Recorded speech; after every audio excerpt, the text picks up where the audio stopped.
R$ 2, a cédula de menor valor monetário no Brasil. Para a obra missionária, ela é de maior valor. Demonstre sua generosidade. Faça agora um Pix de pelo menos R$ 2 utilizando a chave eufaçomissões2reais@gmail.com. Pronto! Em poucos segundos sua ajuda estará beneficiando algum missionário ou projeto social. Exercite sua generosidade. Ajude a Secretaria Nacional de Missões das Assembleias de Deus a fazer o que precisa ser feito. Realização: Sename, CGADB, apoio CPAD.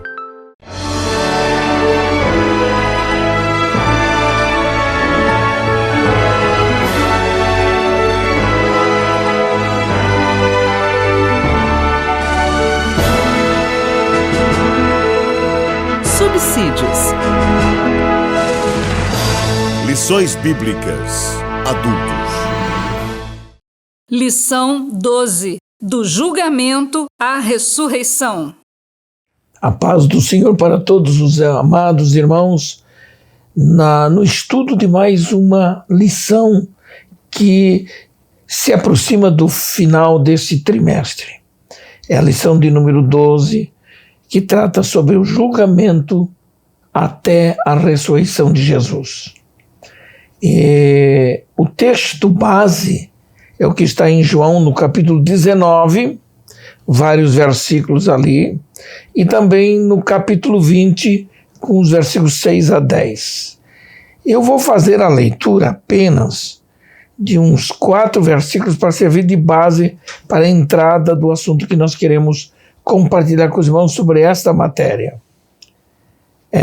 Eu quero ler com vocês os versículos 17 e 18, e depois nós vamos também para o versículo 41, e no capítulo 20, nos versículos 6 e 7, que nos diz o seguinte.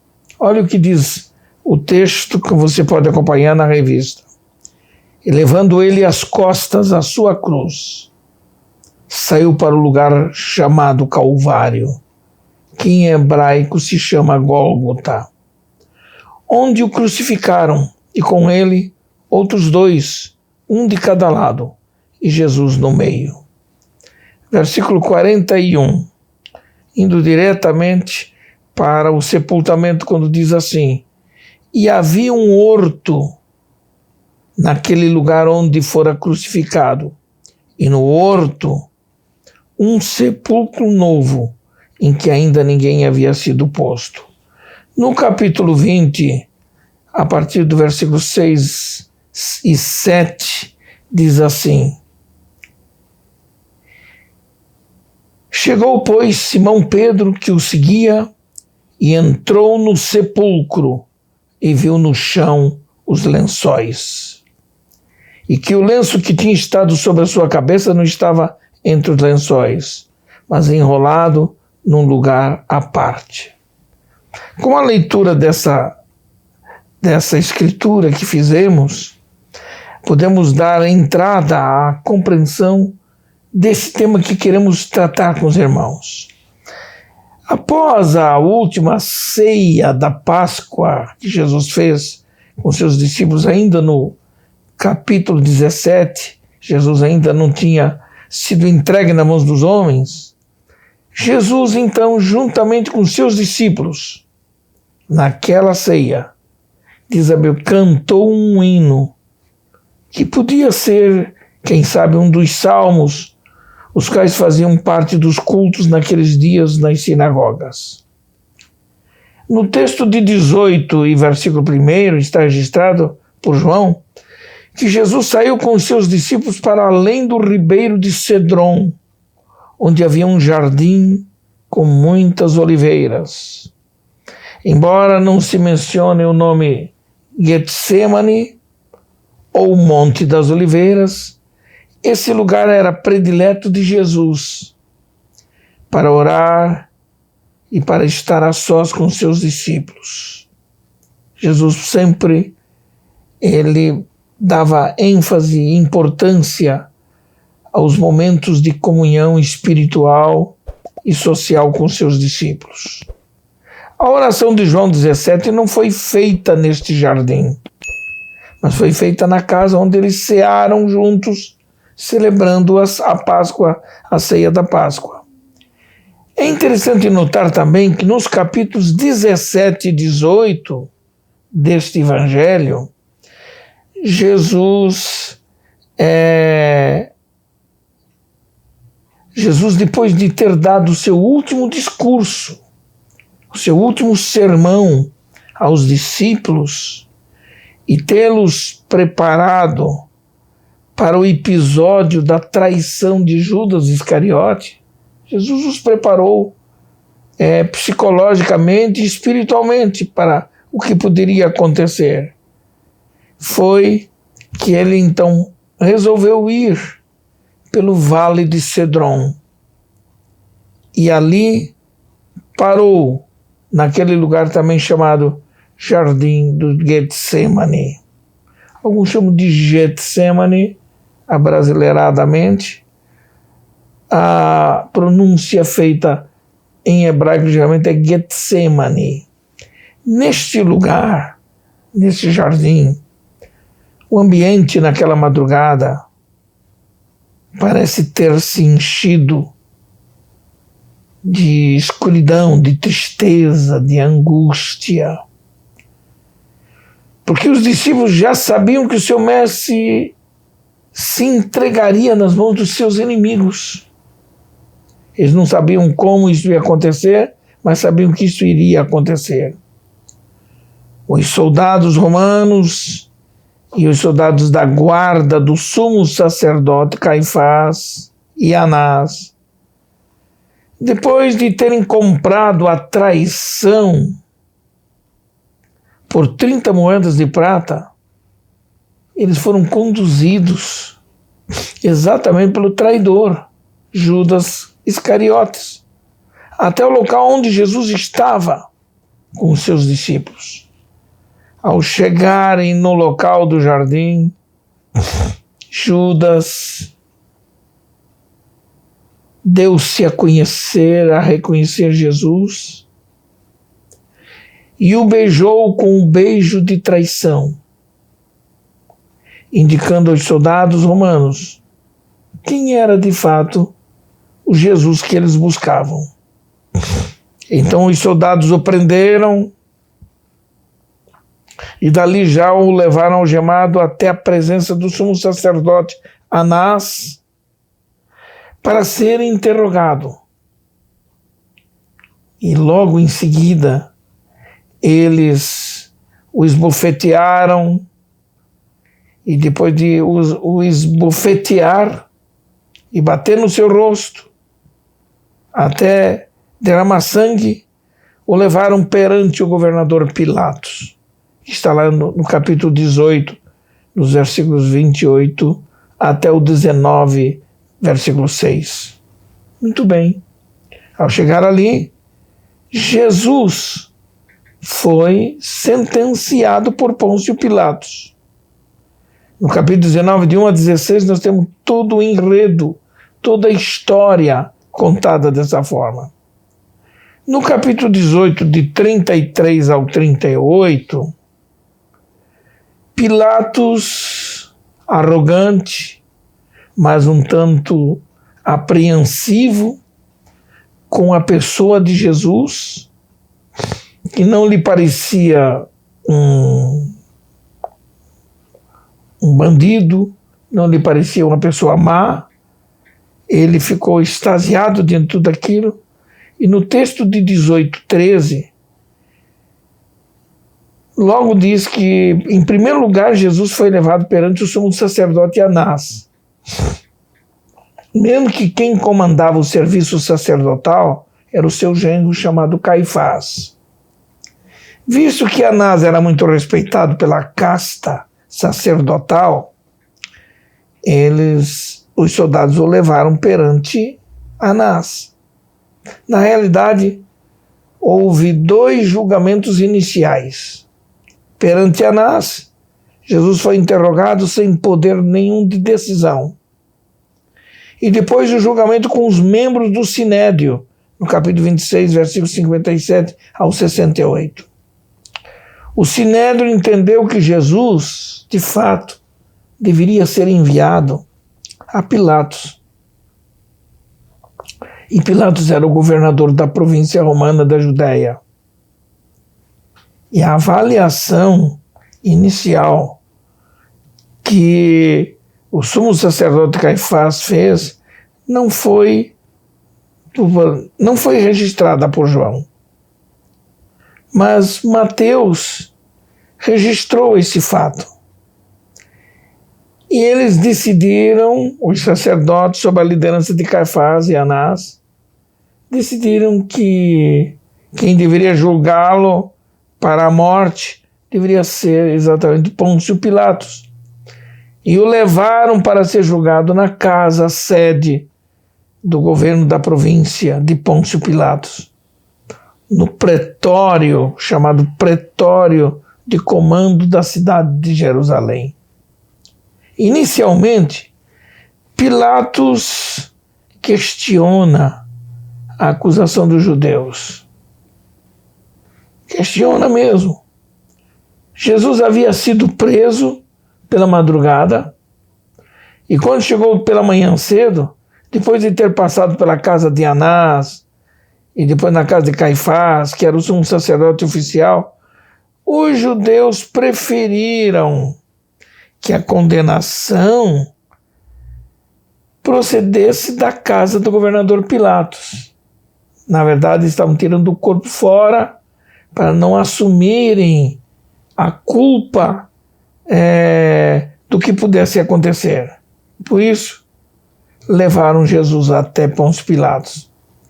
Mas Pilatos preferia que os judeus julgassem a Jesus pelas leis judaicas. Mas os judeus acusadores justificaram a sua ação afirmando que Jesus já havia se declarado rei, afrontando a César dos romanos e deveria ser então julgado por Pôncio Pilatos. Porém, Pilatos, querendo abrandar a resistência política dos judeus, cedeu ao ímpeto de ódio dos judeus, que era enorme. Seus olhos brilhavam e ficavam vermelhos de tanto ódio contra Jesus que eles o viam como um grande herege. E nessa história todinha é que trouxeram Barrabás, um criminoso conhecido que estava preso. E entre os dois, Jesus e Barrabás, os judeus preferiram libertar Barrabás. Bandido conhecido, um homem bem conhecido no meio dos crimes da cidade. E eles não desistiram de levar Jesus à crucificação. Pelo contrário, o ódio religioso que os dominava era tão forte e eles não conseguiam ver nada que impedisse a condenação de Jesus. Porque, de fato, ele não era culpado de nenhum pecado ou crime. E Pilatos queria que os judeus soubessem que o que eles queriam era uma severa injustiça. Era assim que Pilatos pensava. Para não se prejudicar com os judeus por causa do seu orgulho de líder e de governador, Pilatos então mandou açoitar Jesus. A seguir, depois de açoitado, o entregaram nas mãos dos soldados romanos para humilhar ainda mais a Jesus no caminho para o Calvário.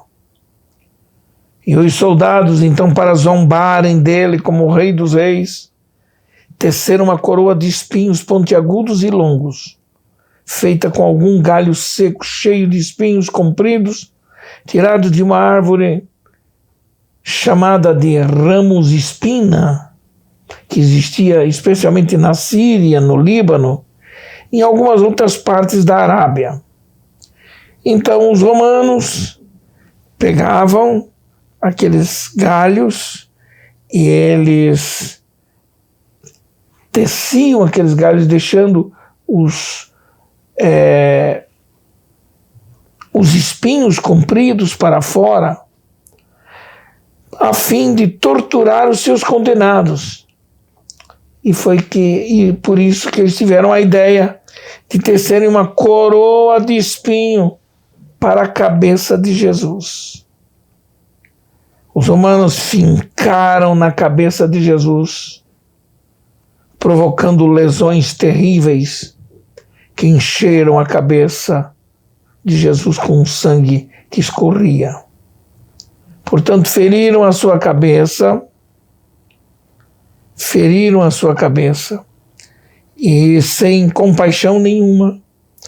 E essa forma foi tão forte, ferindo de tal modo que o sangue escorria pela face de Jesus.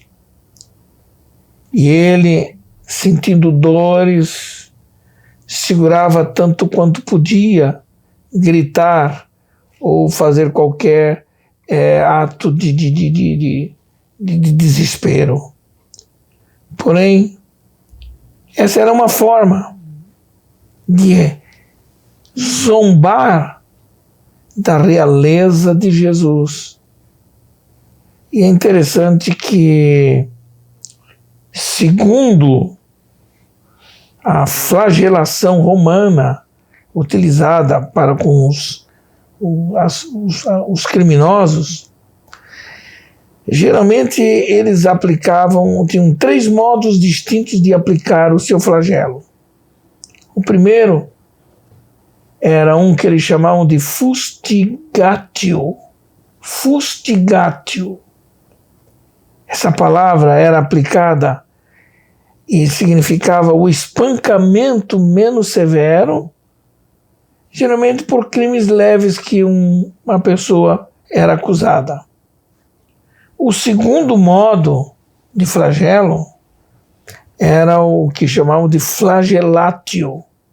E flagelatio, de onde vem a palavra flagelo, aplicava-se de forma brutal, geralmente por pessoas que cometiam crimes mais graves.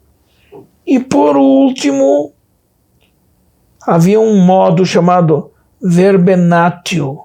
Eu falei de fustigatio, flagelatio e também do modo verbenatio, que aplicava-se como o castigo mais cruel, que era a crucificação.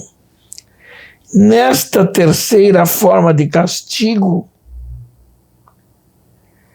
a vítima geralmente era despida, era amarrada a uma estaca para ser torturada pelos soldados romanos. O instrumento de castigo deles era um chicote com tiras de couro pontiagudas, que tinham pedaços às vezes de ossos quebrados ou de pedras pontiagudas. E quando Jesus foi ferido, recebendo todas essas chicotadas, a sua carne foi dilacerada, foi rasgada pelos açoites. Cumpriu-se então a profecia de Isaías 53, versículos 4 e 5, que diz o seguinte: verdadeiramente, ele tomou sobre si as nossas enfermidades e as nossas dores, levou sobre si. Contudo, nós o consideramos como aflito, ferido de Deus e oprimido. Ele, porém, foi ferido pelas nossas transgressões e moído pelas nossas iniquidades. O castigo que nos traz a paz estava sobre ele, e pelas suas pisaduras nós fomos sarados. Você pode imaginar o sofrimento que Jesus passou até ali? No texto do capítulo 19, a partir do 16 em diante,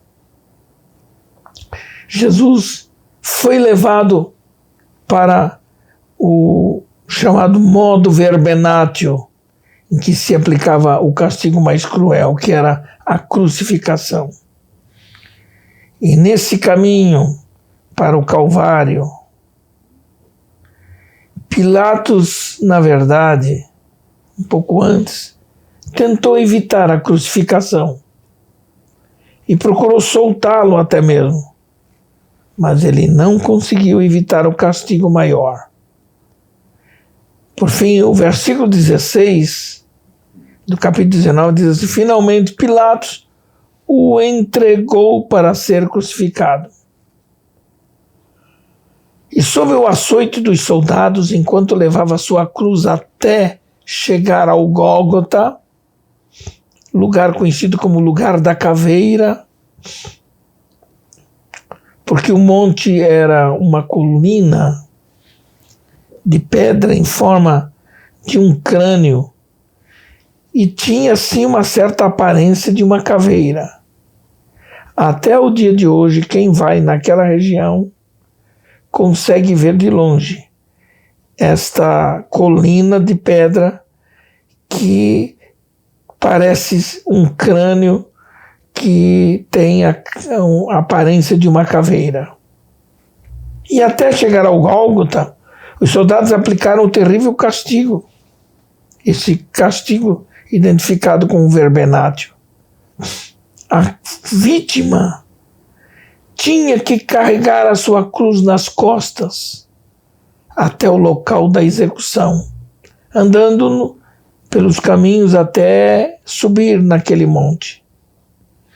Segundo narrou Mateus 27, nos versículos 27 ao 31, para zombar de Jesus, os soldados o vestiram com uma túnica resplandecente que eles encontraram na casa de Herodes e o fizeram para escarnecer de Jesus como se fosse uma ameaça ao seu trono.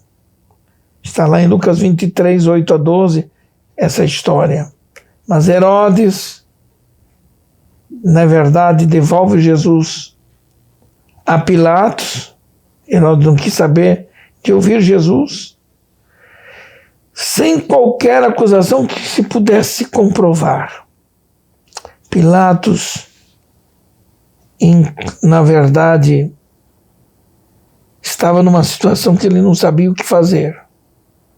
Ele não encontrou nada em Jesus que merecesse a sua crucificação.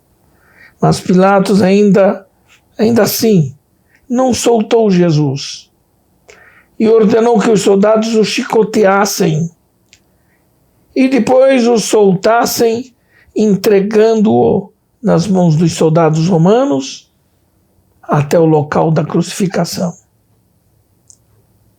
O que nós descobrimos aqui? Que Jesus levou a sua própria cruz.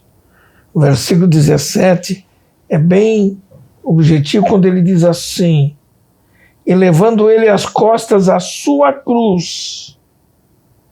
A sua cruz.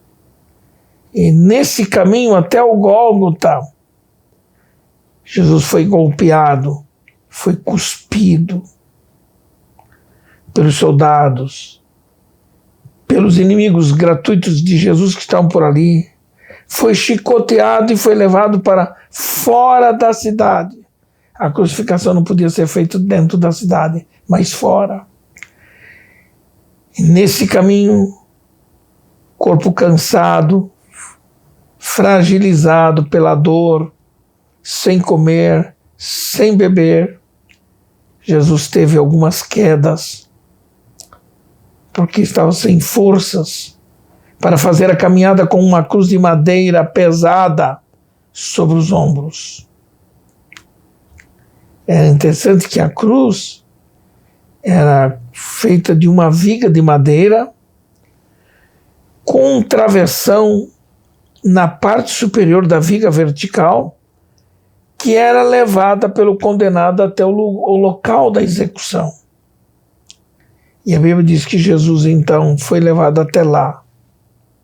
Não temos tempo para entrar nos detalhes que envolve a zombaria, que envolve o sofrimento imposto pelos romanos. Mas Jesus, ao chegar ao alto daquele monte, o Gólgota, os soldados o deitaram de costas no chão, sobre aquela madeira, aquela viga de madeira. E com aquele travessão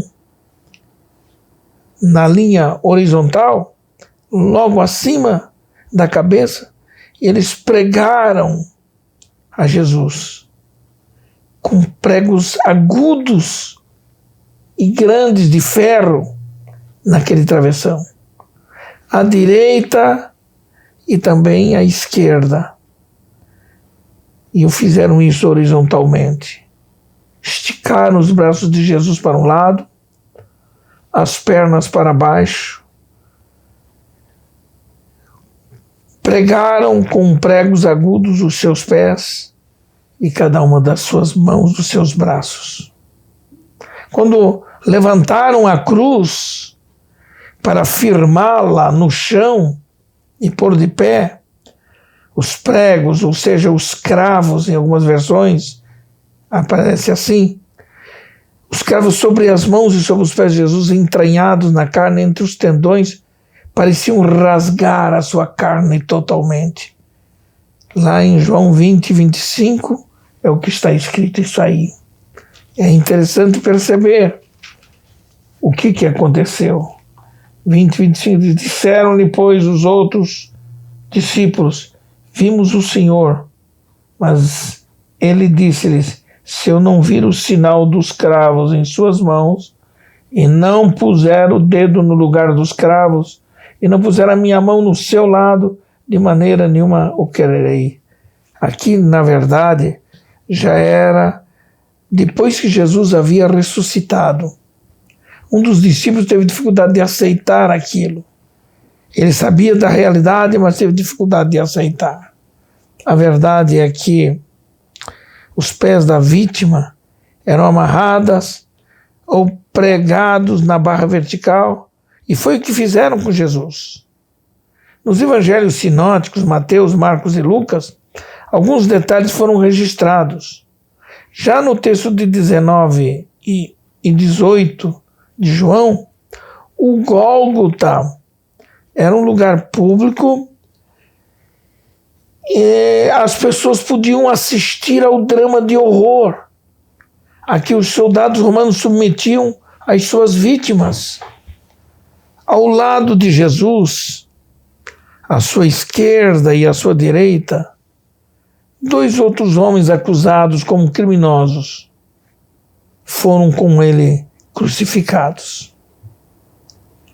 E Lucas, na verdade, chegou a relatar o arrependimento de um deles, enquanto que o outro criminoso zombava de Jesus.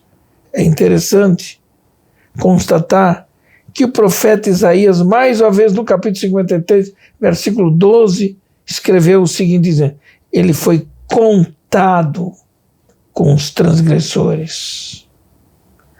Outro fato interessante que chama atenção é que Jesus, que no capítulo 4 de João se apresenta como uma fonte que sacia toda a sede, ali no Calvário, ali no Gólgota, pregado na cruz, sem poder mover com as mãos e nem os pés, Jesus sentiu sede. Na verdade, quando Jesus pressentiu que todas as coisas estavam terminadas, é o que aparece no versículo 28 do capítulo 19, diz assim o versículo 28. É interessante a gente perceber isso. Depois, sabendo Jesus que já todas as coisas estavam terminadas, para que a Escritura se cumprisse, disse: tenho sede. Foi como homem. O Verbo feito carne, naquela hora, sentiu sede. Na verdade, sentiu sede como sua última necessidade humana e pessoal. porque ele ainda estava vivo na cruz do Calvário. A sede física de Jesus foi momentânea e foi saciada, na verdade, por uma esponja, não de água pura, limpa, mas de um vinagre azedo.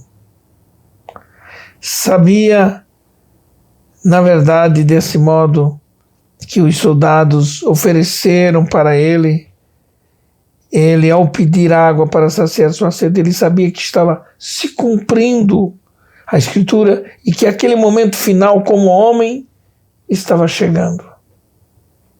Quando ele disse, eu tenho sede, imediatamente tomaram uma esponja e a mergulharam naquele vinagre azedo. E diz a Bíblia, e a puseram num hisopo. Um hisopo era um líquido produzido e tirado de um arbusto que geralmente cresce nas rochas áridas, principalmente das regiões mediterrâneas e asiáticas, e que possui propriedades terapêuticas, por isso é chamado de hisopo. Isto é, que ajuda a aliviar uma pessoa das suas dores. Mas sabe o que a Bíblia diz? Que Jesus rejeitou essa bebida. Ele, Jesus, sendo a fonte de água viva, estava tendo sede. Mas os soldados romanos só tinham vinagre azedo mergulhado naquele hisopo para lhe oferecer. Alguns outros comentadores da Bíblia afirmam que o vinagre era um vinho misturado com mirra, ou chamado hisopo, que servia, na verdade, como um sedativo para aliviar a agonia de morte. O objetivo era esse, mas Jesus rejeitou beber desse vinagre. Por isso, ele, sabendo que sua missão na terra estava terminada, estava concluída, como está no versículo 28, ele não teve restrição nenhuma em declarar a vitória do plano de Deus na sua vida, do plano redentor, quando ele disse, está consumado. É o que está escrito no versículo 30. E quando Jesus tomou o vinagre, disse, está consumado. E inclinando a cabeça, entregou o Espírito. Sabe o que quer dizer isso? Que a obra de Jesus de redenção e de expiação da humanidade havia sido completada. O seu grito não foi um grito de derrota quando disse está consumado, mas o seu grito foi o de anunciar sua morte, ou melhor, não foi de anunciar a sua morte também, mas foi um grito que denotava a realização de uma tarefa delegada pelo Pai, a qual ele havia alcançado vitória total. É interessante que no versículo 30 diz que depois disso Jesus entregou o Espírito ao Pai. Num dado momento, logo depois de ter tomado, e mesmo tendo rejeitado aquele vinagre, Jesus inclinou a sua cabeça para o lado. E ali ele entregou o seu Espírito. Quando ele declarou em voz alta que está consumado, ele estava de fato declarando que ele havia cumprido todo o desígnio do Pai e completado a obra redentora em favor de toda a humanidade. É interessante perceber que o Espírito de Jesus, no contexto dessa escritura, refere-se à vida que ele havia recebido do Pai. Por isso a palavra Espírito, nesse versículo, não se refere ao Espírito Santo. É interessante que você, como professor, perceba isso aí. Não quer dizer que ele entregou o Espírito Santo aos seus discípulos, não. O Espírito de Jesus, nesse contexto, refere-se à vida física e espiritual que ele havia recebido do Pai. uma coisa muito interessante, no capítulo 19, nos versículos 31 a 37, é que a gente percebe, especialmente em 3 versículos, 31, 33, 32 e 33, quando diz assim, olha só, os judeus, pois, para que no sábado não ficassem os corpos na cruz, visto como era a preparação, ou pois era o grande dia de sábado, rogaram a Pilatos que se lhe quebrassem as pernas, ora a maldade desses soldados romanos, e que fossem tirados então depois disso.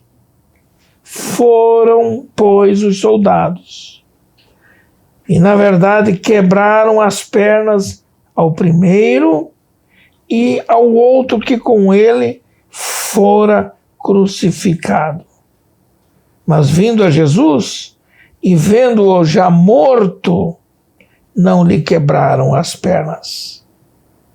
É interessante isso aqui, que quando eles foram constatar Jesus, notaram que Jesus já havia morrido. Então não havia necessidade de se quebrar as pernas. Apenas um deles, para constatar mesmo que Jesus estava morto, lhe perfurou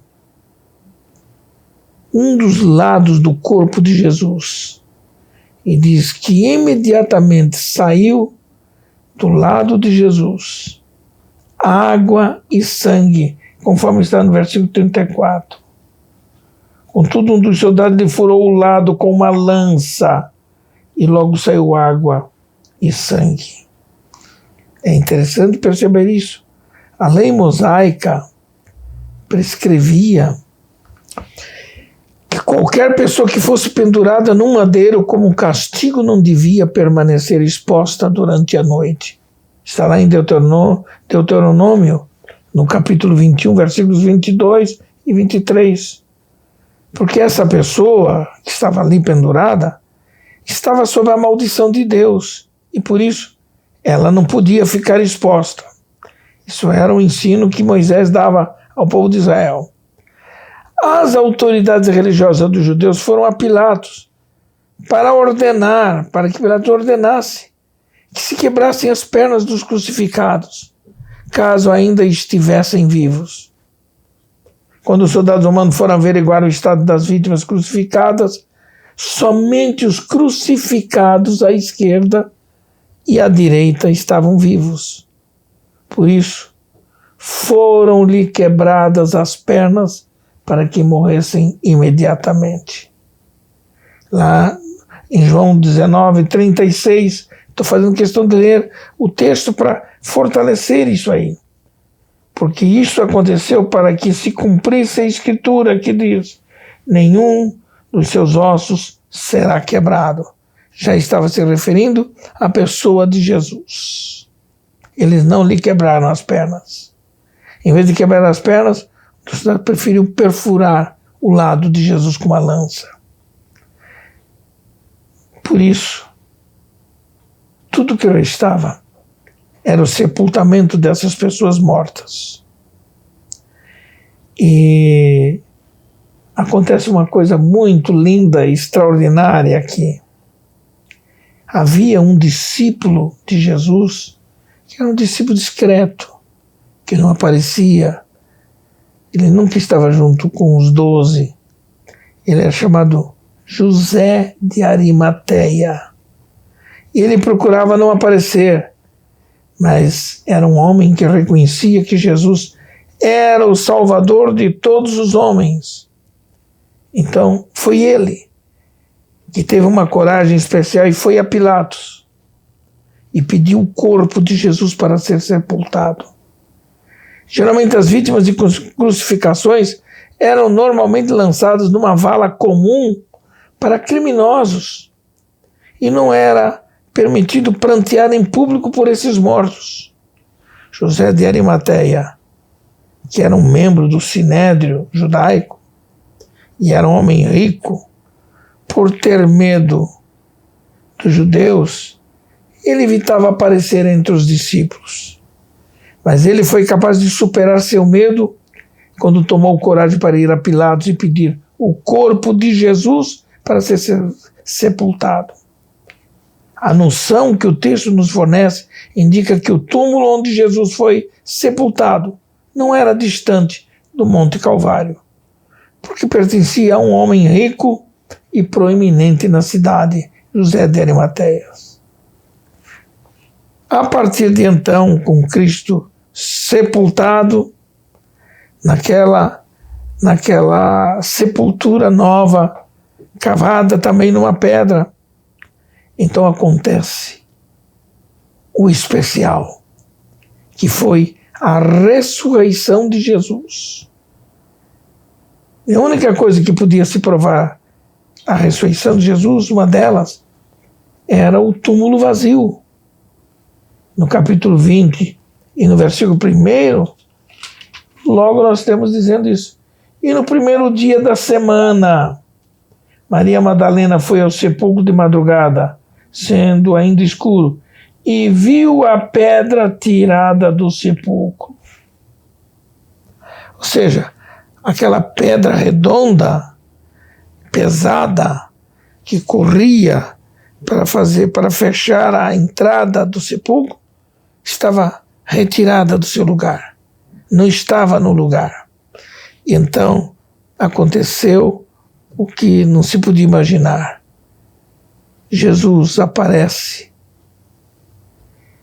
gloriosamente, com as mesmas cicatrizes da lança que perfurou o seu lado, as mesmas cicatrizes dos cravos que furaram as suas mãos e seus pés. E de repente, maravilhosamente, Jesus rompe com a força da morte e ressurge gloriosamente. Em primeiro lugar, para algumas mulheres que haviam ido ao sepulcro, e depois para os discípulos de Jesus que lamentavam a morte do seu mestre. Vamos considerar essa narrativa de João no capítulo 19, no versículos 40 a 42, quando diz assim o texto: tornaram, pois, o corpo de Jesus e o envolveram em lençóis com as especiarias, como os judeus costumavam fazer na preparação para o sepulcro. E havia um horto naquele lugar onde fora crucificado. E no horto, um sepulcro novo, em que ainda ninguém havia sido posto. Ali, pois, por causa da preparação dos judeus, por estar perto aquele sepulcro, puseram a Jesus. Essa é a história do sepultamento de Jesus, do modo como se concretizou. Literalmente, Jesus morreu na sexta-feira, depois das 3 da tarde, como está registrado por Mateus no capítulo 27, nos versículos 50 a 60. E nesse caso aqui de João, José de Arimateia, juntamente com os outros discípulos, levaram o corpo de Jesus, tiraram-o da cruz, o envolveram em lençóis, puseram um lenço sobre a sua cabeça e o sepultaram naquele sepulcro novo, colocando uma pedra pesada, redonda, na entrada daquele sepulcro novo. É interessante.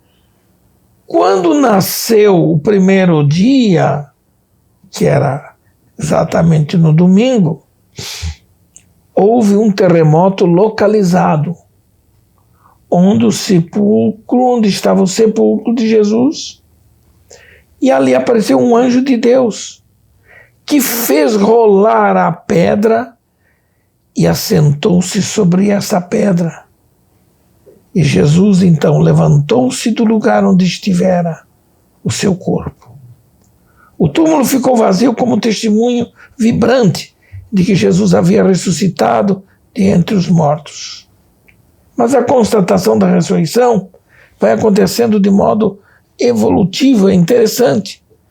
Já era o domingo pela manhã, o primeiro dia da semana, bem cedo. quando Maria Madalena foi ao sepulcro e, ao entrar na rocha cavada do sepulcro, onde estava o corpo de Jesus, ela não o encontrou mais ali. Desesperada, ela saiu do sepulcro, vendo a pedra redonda que ficava à frente do sepulcro removida. Ela presumiu que alguém houvesse roubado o corpo de Jesus. Ela saiu correndo e foi contar a Pedro e para um outro discípulo, possivelmente o próprio João, os quais saíram correndo em direção ao sepulcro e viram tudo o que Maria Madalena havia falado. Principalmente o discípulo amado viu no chão os lençóis de linho e nada mais. Um outro registro é o que Marcos anotou, no Evangelho de Marcos. Anotou que depois do sábado judaico, quando ninguém podia mover-se, porque o sábado era dia sagrado para os judeus, algumas mulheres que eram discípulas de Jesus, tais como Maria Madalena, Maria que era mãe de Tiago e Salomé, e outras mais, foram ao sepulcro para ungir o corpo de Jesus. E essas mulheres viram a pedra removida e entraram no sepulcro cavado naquela pedra e não encontraram o corpo de Jesus. Assustadas, saíram imediato para dizer aos discípulos aquilo que viram. O sepulcro estava vazio. Imaginaram que os inimigos de Jesus tivessem roubado o corpo. A notícia do sepulcro vazio deu margem para que se levantasse dúvidas quanto à ressurreição, quando, na verdade, Jesus já havia ressuscitado. A experiência que a gente aprende aqui é interessante, vivida especialmente por uma das mulheres chamada Maria Madalena. No capítulo 20 você vai ver isso. Maria Madalena e outras mulheres foram ao sepulcro para certificarem-se de fato que o corpo de Jesus não estava lá. Especialmente Maria Madalena tomou a iniciativa e ela foi ao encontro de Pedro e João e contou-lhes acerca do túmulo vazio. Os dois discípulos correram até lá para verem de fato o sepulcro vazio. Eles encontraram os lençóis sobre o lugar onde estivera o corpo de Jesus e o lenço que usaram sobre a cabeça ferida de Jesus. Os dois discípulos voltaram desolados, mas Maria Madalena resolveu permanecer mais um pouco naquele lugar sóbrio. Quando ela resolve olhar para dentro do sepulcro, ela viu dois seres angelicais, vestidos de branco, como que esperando que alguém viesse lhes perguntar sobre o corpo de Jesus. E aqueles seres angelicais, que eram dois anjos, lhes disseram: ele não está aqui, ele já ressuscitou.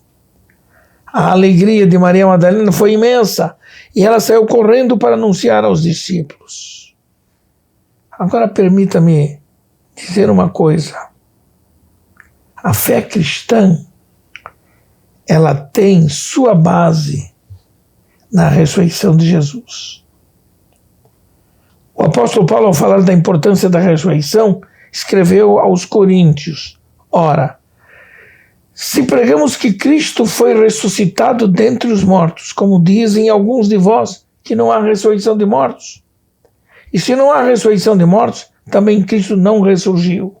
E se Cristo não ressurgiu, logo é vã a nossa pregação, e também é vã a vossa fé. 1 Coríntios 15, capítulos 12 ao 14. Existem duas razões para que creiamos no fato da ressurreição de Jesus. A primeira razão está nas palavras do próprio Jesus, de que era necessário que ele ressurgisse dentre os mortos. Está lá em João 20, versículo 9. A segunda razão era o fato de que Pedro e João viram que Jesus não estava mais no túmulo quando foram informados do túmulo vazio. Porém, quando Maria Madalena voltou a olhar para dentro do túmulo e viu 2 anjos de Deus que lhe garantiram que Jesus estava vivo, ela não podia imaginar que seria ela mesma, a primeira pessoa a ver literalmente Jesus de forma resplandecente. Jesus se identificou com ela, ordenou que ela anunciasse aos discípulos e dissesse a eles que ele estava vivo e que em breve eles ouviriam também. Interessante isso, que o Cristo ressurreto quebrou a incredulidade de algumas pessoas. Maria Madalena foi a primeira pessoa a quem o Senhor ressuscitado apareceu. Ela havia estado chorando junto ao sepulcro vazio e a render o seu culto a um corpo morto, mesmo que não soubesse onde estava esse corpo. Porém, na noite daquele mesmo dia, glória a Deus por isso, naquela noite, Jesus apareceu aos discípulos reunidos numa casa. E eles estavam escondidos com portas e janelas fechadas por medo dos judeus. E por isso eles preferiram se esconder. Jesus entendeu essa fraqueza desses discípulos, que para crerem que ele havia ressuscitado de fato, teriam que vê-lo fisicamente. Eles estavam dentro daquela casa, com portas e janelas fechadas naquela noite, com medo dos judeus que os procuravam. Mesmo tendo ouvido o testemunho de Pedro e João, e principalmente de Maria Madalena e algumas outras mulheres que haviam visto e falado, e no caso de Maria Madalena, havia visto e falado pessoalmente com Jesus. E o próprio Jesus, naquele primeiro dia da semana, apareceu entre os discípulos que estavam com aquelas portas fechadas. E Jesus reapareceu entre eles, sem precisar abrir porta, nem janela. E Jesus apareceu entre eles para dizer: paz seja convosco. Algumas outras vezes Jesus apareceu aos discípulos antes da sua ascensão aos céus. Nós temos a comprovação histórica. A Pedro e alguns outros que o seguiram e que seguiram a Jesus, Jesus se apresentou a eles e Jesus se apresentou a eles junto ao mar, quando ele operou o milagre da pesca de grande quantidade de peixes. Foi fantástico. Foi uma demonstração do poder do Cristo ressurreto. E para terminar essa nossa aula especial, uma das maiores bênçãos do Cristo ressurreto foi o momento quando ele disse aos seus discípulos: recebei o Espírito Santo. Visto que João registrou a vinda do Espírito Santo 50 dias depois da Páscoa, no dia de Pentecostes, agora, alguns intérpretes do texto sagrado, ainda de forma incrédula, entendem que o Espírito Santo veio de fato, mas foi só aquilo. Ora, é preciso entender que o Espírito Santo veio sobre os discípulos naquela mesma hora que Jesus falou. Outras até entendem que essa declaração foi uma declaração efetivada exatamente no dia de Pentecostes, apenas para o dia de Pentecostes.